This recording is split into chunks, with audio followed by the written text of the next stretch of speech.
میں جب علی گڑھ میں ریسرچ کر رہا تھا تو مولانا آزاد لائبریری کے شعبہ مخطوطات میں یعنی مینuscript ڈویژن میں جاتا تھا. وہاں پر ایک مینuscript میں ایک مخطوطے میں جو میں نے دیکھا وہ آپ کے سامنے بیان کر رہا ہوں، پھر آیت کے متعلق عرض کروں گا.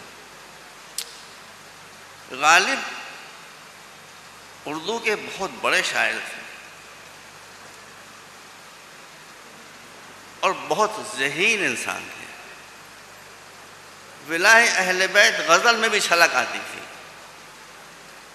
انہوں نے ایک غزل کہی تھی، غزل وہ کہتے رہے مگر جب مقطع تک پہنچے تو ولائے اہل بیت نے اتنا جوش مارا کہ وہ اہل بیت کے بارے میں اپنے جذبات کو چھپا نہ سکے، اور انہوں نے یہ مقطع کہا: غالب ندیم دوست سے آتی ہے بوئے دوست، غالب ندیم دوست سے آتی ہے بوئے دوست، مشغول حق ہوں بندگی ابو تراب میں. اردو کمزور ہو گئی لوگوں کی، اس لیے آپ اس شعر کی گہرائی کو نہیں سمجھ سکے، نہ میں سمجھانا چاہتا ہوں. مشغول حق ہوں بندگی ابو تراب میں. غالبی کے زمانے میں بھوپال میں، جہاں اس وقت اہل بیت سے عقیدت نہ رکھنے والوں کی حکومت تھی، ایک مفتی صاحب بھی تھے. اسی لیے میں اب یہ کہتا ہوں کہ اگر آپ اسلام کو نجات دلانا چاہتے ہیں تو مفتیوں سے مکتی لے لیجئے. اب مفتیوں سے مکتی کا دور آ گیا ہے، بڑی پرابلم بن گئے ہمارے لیے مفتی. میں علماء کرام کی بات نہیں کر رہا ہوں، وہ تمہارے سر کا تاج ہے.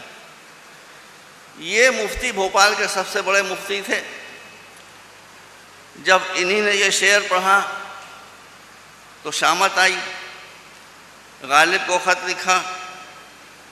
اس خط میں لکھا کہ اسد اللہ خان، تم شرابی تو پہلے ہی سے تھے، جواری تو پہلے ہی سے تھے، فاسق و فاجر تو پہلے ہی سے تھے، جہنم میں جانا تو تمہارا مقدر تھا، مگر کوئی یقین سے نہیں کہہ سکتا تھا کہ تم جہنم میں جاؤ گے. اس لیے کہنے وہاں پہ ہو سکتا ہے اللہ نے معاف کر دیا ہو، لیکن یہ شعر کہہ کے اور اس کا یہ مصرع کہہ کے کہ مشغول حق ہوں بندگی ابو تراب میں، تم مشرک ہو گئے.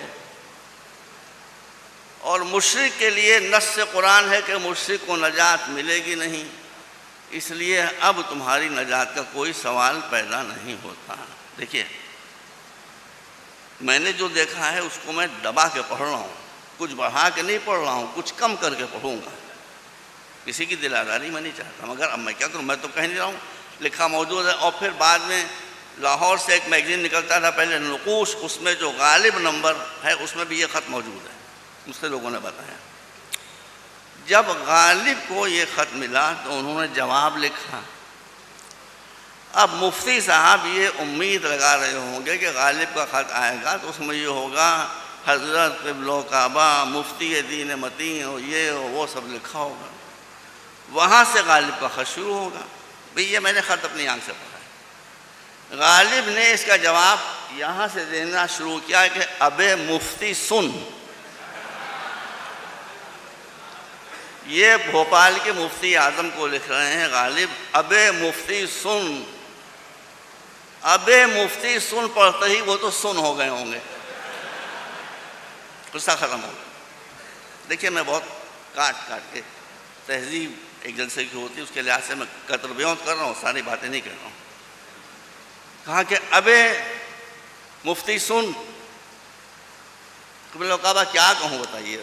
آگے وہ باتیں ہیں لکھی ہوئی کہ مشکل ہے اس کا بیان کرنا. میں غالب کے الفاظ نقل نہیں کر رہا ہوں، بڑے سخت ہیں، اس کو دبا کے کہہ رہا ہوں، کچھ بدل کے کہہ رہا ہوں. ابے مفتی سن.